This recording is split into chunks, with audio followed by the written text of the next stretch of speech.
Queridos alunos, queridas alunas, então aqui estamos em mais uma aula, não é, de preparação para o nosso TCC, em nome do Pai, do Filho e do Espírito Santo. Amém. Ave Maria, cheia de graça, o Senhor é convosco. Bendita sois vós entre as mulheres, e bendito é o fruto do vosso ventre, Jesus. Santa Maria, Mãe de Deus, rogai por nós, pecadores, agora e na hora de nossa morte. Amém. Muito bem, então, só lembrando aqui, não é, de nosso calendário, nós então estamos na fase de preparação da introdução da monografia, e quem já for realizando a sua introdução já pode ir encaminhando, tá bom? Hoje nós vamos falar sobre a estrutura do TCC. Já estamos começando a montar o nosso TCC, né? Já estamos montando a introdução e vamos ver então quais são as partes que compõem a nossa monografia. O nosso texto completo é composto de 3 partes. Uma parte chamada de pré-textual, quer dizer, que vem antes do grande recheio do texto, né? A parte textual e a parte pós-textual, quer dizer, o que vem depois do texto. Então, nós vamos nos preocupar de início com a parte textual, que é o recheio, é a escrita, né, do meu conteúdo, que se compõe de introdução. Nós aprendemos desde que começamos a fazer redação, né, lá na escola, lá no primeiro ano. Introdução, desenvolvimento e conclusão. Então, na monografia introdução, o desenvolvimento é desenvolvido em capítulos, e a conclusão, hoje em dia, nós dizemos, principalmente em teologia, considerações gerais, né? Porque nunca se conclui um estudo de teologia. Vocês estão vendo isso agora, não é?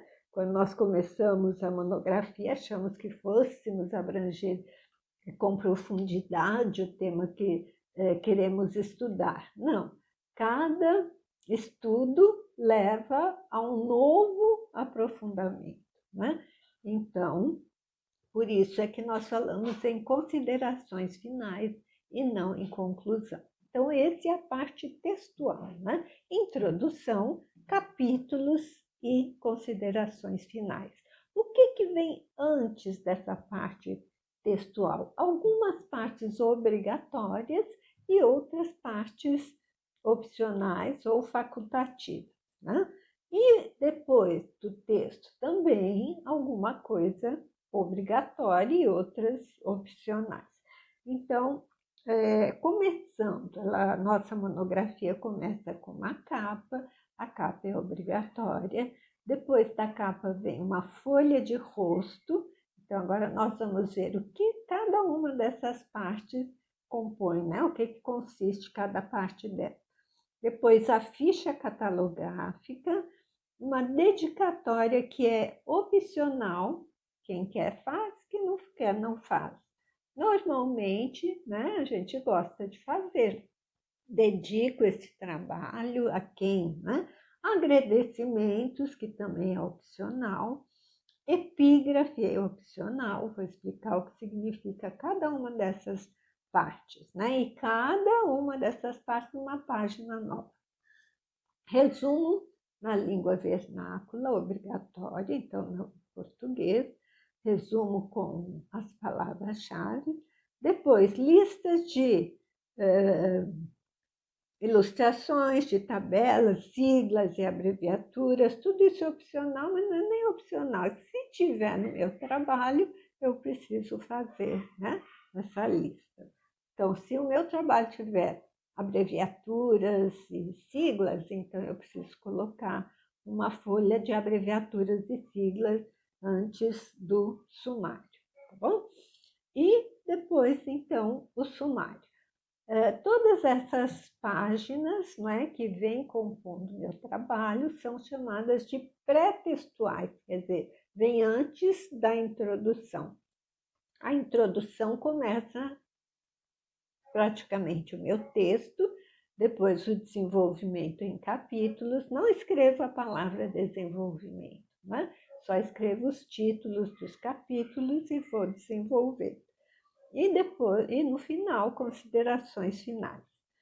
Depois do texto, então, pós-textual, a referência bibliográfica, que essa é obrigatória, né?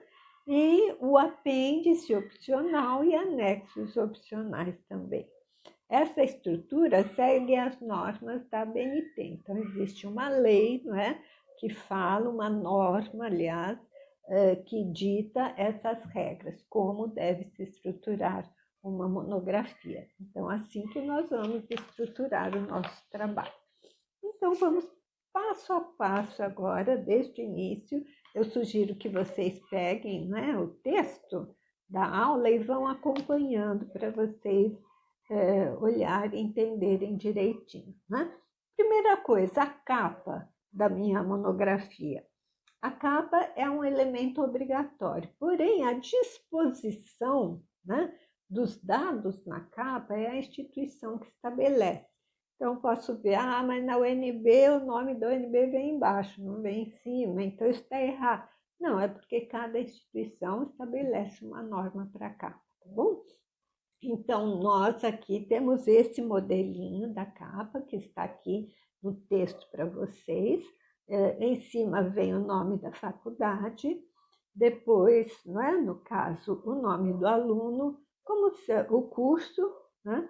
Porque como nós temos 2 cursos agora, então vamos colocar o curso, o nome do aluno, o título do seu trabalho e embaixo, no fim da página, a Brasília, DF e o ano, só o ano em que você concluiu a monografia, né? Depois, a folha de rosto é igualzinha à capa, só acrescenta o nome do orientador na folha do rosto, tá?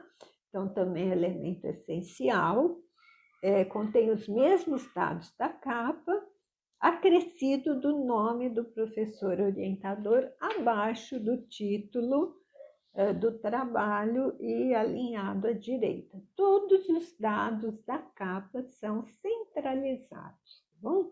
Então, não fica assim alinhado à esquerda nem à direita, mas ficam centralizados. Então, vai ficar tudo assim no meio da página e bem distribuídos de cima a baixo.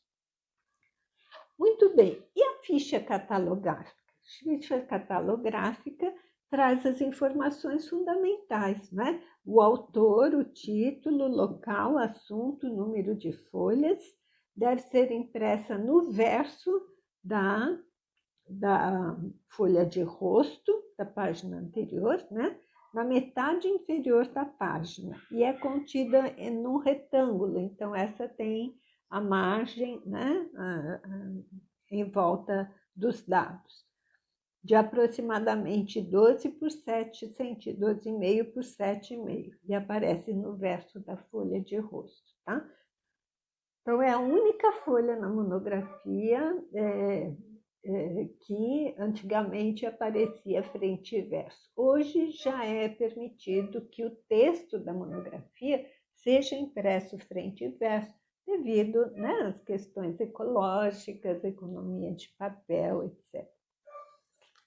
Depois da folha de rosto com a ficha catalográfica no verso, vem então a página da dedicatória. A dedicatória vem embaixo, assim, bem no fim da página, alinhada à direita. E é quando o autor, no caso vocês, não é, vão prestar homenagem a alguém ou dedicar o seu trabalho a outras pessoas, como a parentes, amigos, o esposo, a esposa, os filhos que ficaram sem minha presença, meus pais que, né, tanto precisavam dos meus cuidados. Então, é opcional, mas sempre a gente gosta de fazer, né? Agradecimentos na outra página. Agradecimentos são opcionais também. Porém, quando existe dedicatória e agradecimento, A diferença é que a dedicatória é uma homenagem a amigos, a parentes pessoais, né? O agradecimento não, aí eu não vou agradecer ao meu marido que ficou sem mim, ao meu pai que precisava de um remédio, não. Aí eu vou agradecer em nível acadêmico. Quem foi importante para a elaboração desta monografia mais em nível acadêmico, né? Então, a diferença da dedicatória e do agradecimento é: então, o agradecimento vem na outra página e lá em cima, começa lá em cima da página, né? Epígrafe, na outra página. Então, apresenta uma citação ou um pensamento seguido da indicação do autor. Então, vamos falar: Sêneca falou exatamente o que o meu trabalho contém nesta frase. Então, pego uma frasezinha de Sêneca, o filósofo, e coloco essa frase bem abaixo, né, na linha assim, alinhada à direita, lá embaixo da página. Ou um versículo da Bíblia que eu gostaria de citar como o centro do meu trabalho, né? Na outra página, resumo, essa é obrigatória, então tem que ter essa folha de resumo e palavra-chave, né? Como o nome indica, consiste na apresentação concisa e objetiva das informações mais relevantes do trabalho. Então, você pega um pouco da introdução e a diferença do resumo para a introdução é que no resumo você pega alguma coisa da conclusão também. Você coloca objetivamente qual foi o objetivo do seu trabalho, em quantas partes se dividiu e chegou a essa conclusão. É uma coisa simples, sintética, né? Pode variar de 150 a 500 palavras no máximo, que já é muito. Então, fica mais ou menos metade de uma folha A4, tá? Pula uma linha, escreve palavra-chave, aí tira 5 palavras no máximo que correspondem à essência do seu trabalho. Da onde que eu vou tirar essas palavras? Do título e da alguma coisa da introdução também. São separadas por ponto, vamos separar por ponto. Por quê? Porque a próxima já vem com letra maiúscula, né? A norma fala que pode ser por ponto final ou ponto e vírgula, mas normalmente se usa o ponto para a próxima palavra vir com letra maiúscula, tá? No máximo 5, de 3 a 5 palavras-chave. Na outra página, lista de abreviações e siglas, né? Abreviaturas e siglas. É opcional, mas não é tão opcional. Se no seu trabalho teve uma abreviação, uma sigla, então tem que constar nessa página. E um trabalho de teologia é muito difícil não ter, né? Uma abreviação, por exemplo, Mateus, eu não escrevo Mateus, eu escrevo MT, então MT vai lá para essa página e escrevo Mateus, tracinho, MT, tracinho, Mateus, ou Evangelho segundo Mateus. Muito bem. Depois, outra página, olha, tudo isso está compondo o pré-texto, mas isso que compõe o pré-texto não conta nas 35 páginas, tá? Que tem que ter, no mínimo, uma monografia, né? As 35 páginas nós vamos contar da introdução às considerações finais, tá bom? Sumário é obrigatório. Então, é a lista das principais divisões e subdivisões do trabalho, na mesma ordem que elas aparecem no texto, né? Acompanhando o respectivo número da página em que elas iniciam. Então, cada título, cada subtítulo e a página em que inicia só. Não precisa tanto a tanto, não. Só onde inicia, né? E no sumário não se coloca as páginas que antecedem o sumário, só a partir da introdução, aí vai até o final. Muito bem, então um detalhe, né? Como é que eu vou numerar as páginas? Eu começo a contar as páginas desde a capa, sendo que a capa, vamos lembrar, eu conto como 0, né? E vou na sequência, vou contando todas as páginas que meu trabalho tem. Então, na hora que chegou na introdução, o número da página começa a aparecer no canto superior direito, tá bom? Isso tem uma técnica, né? Vai lá no Google, como inserir número de páginas, e aí ele vai explicar direitinho para aparecer, o número aparecer só lá na introdução e não aparecer nas páginas iniciais, tá bom? Então, eu vejo em que página caiu a introdução, contando a capa como 0 e não como 1, né? E aí, então, o número começa a aparecer lá na introdução. Muito bem, depois nós vamos trabalhar com um pouquinho mais de detalhe a introdução, o desenvolvimento e as considerações finais, que é o grande recheio do nosso trabalho, né? E essa parte do texto que compõe, né, a introdução, os capítulos e as considerações finais, é que deve ter de 35 a 50 páginas, ok? Terminou, então, as considerações finais. Na próxima aula, nós vamos detalhar um pouquinho mais essa parte, né? Introdução, capítulos e conclusão, apesar de que já falamos também um pouquinho sobre isso, né? A introdução é o que vocês estão fazendo, é o seu projeto passado a limpo, acrescido da informação dos capítulos do seu trabalho, né? Muito bem, terminou as considerações finais, vem então a parte do pós-texto, que é composto das referências, que são obrigatórias. Então, todo autor que você citou na sua monografia, no desenvolvimento do trabalho, você vai jogando lá na referência, tá bom?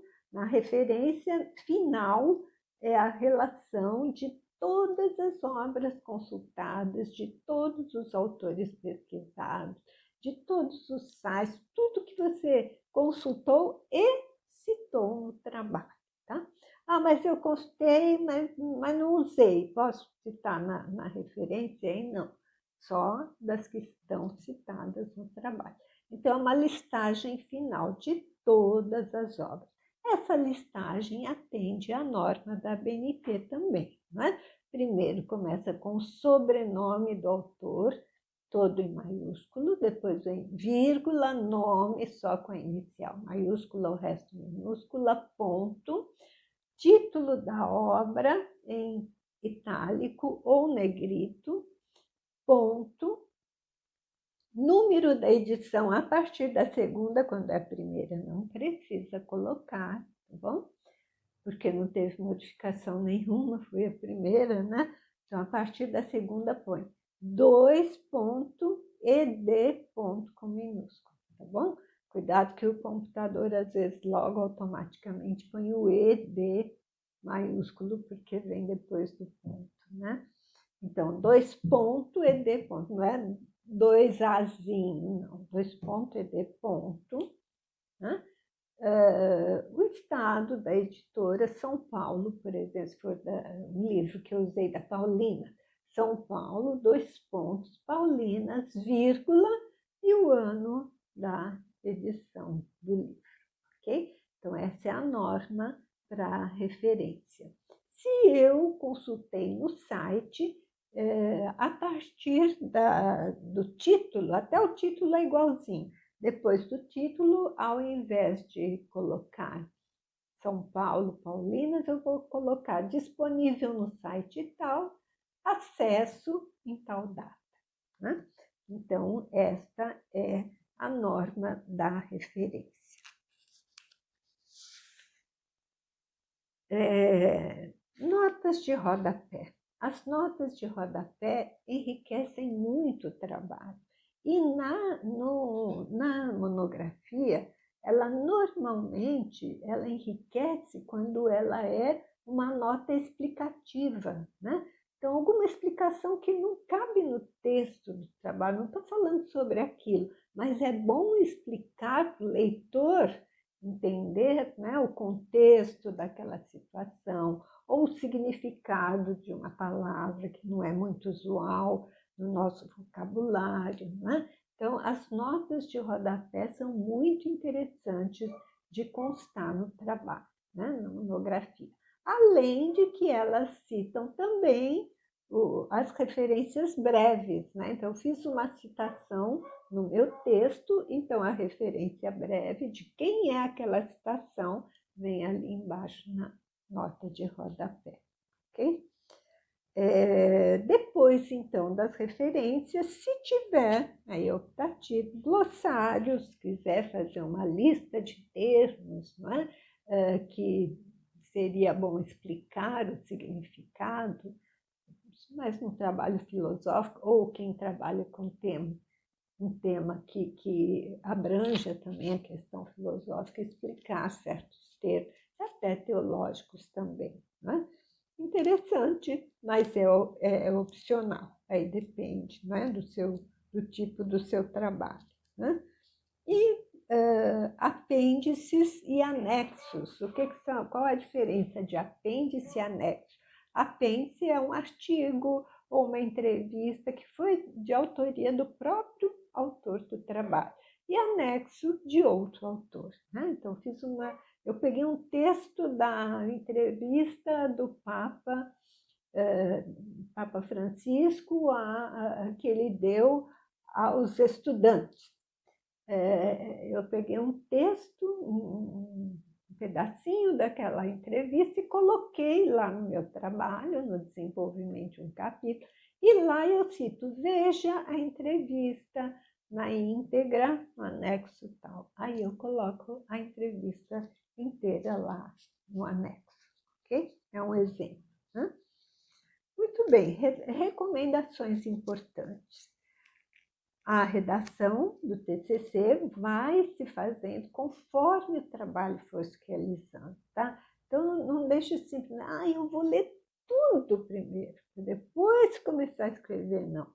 Leu, vai resumindo, vai fazendo seus subsídios de estudo, vai pegando citações que você acha importante, anotando a página, o autor, não é? Vai elaborando já as ideias do seu trabalho, tá? E então, como que é impressa a sua monografia? Em folha papel branco ou reciclável, tamanho A4, obedecendo as seguintes margens. Na esquerda, 3, à direita, 2. No superior, 3, no inferior, 2 centímetros. Deve ser digitado em espaço 1,5, a letra corpo 12, não é? A fonte Arial, Times New Roman, mantendo o mesmo tipo em todo o trabalho. Pode variar no tamanho, conforme se for uma citação longa, aí você diminui o tamanho da letra, né? Notas de rodapé também a letra diminui, então vai para o tamanho 10 ou 11. As páginas, já falamos da numeração, né? E o cuidado de se atender ao calendário da monografia. E depois, então, de defendido, vocês vão entregar, não mais entrega impressa, encadernada com capa dura. Que pena, aquilo ficava tão bonito. Mas a biblioteca é muito pequena e não estava tendo espaço para expor, então somente uma questão prática mesmo, né? Se pede, então, que entregue ou num pendrive ou num CD, como vocês preferirem, em meio eletrônico na biblioteca. Mas isso depois de aprovada, depois da defesa, ok? E então, conforme as orientações, depois de elaborada, as monografias serão defendidas. Né? Vamos explicar direitinho numa próxima aula. É um bom trabalho, que vocês tenham, né, já mais ou menos se organizando para estruturar a sua monografia. Fiquem com Deus.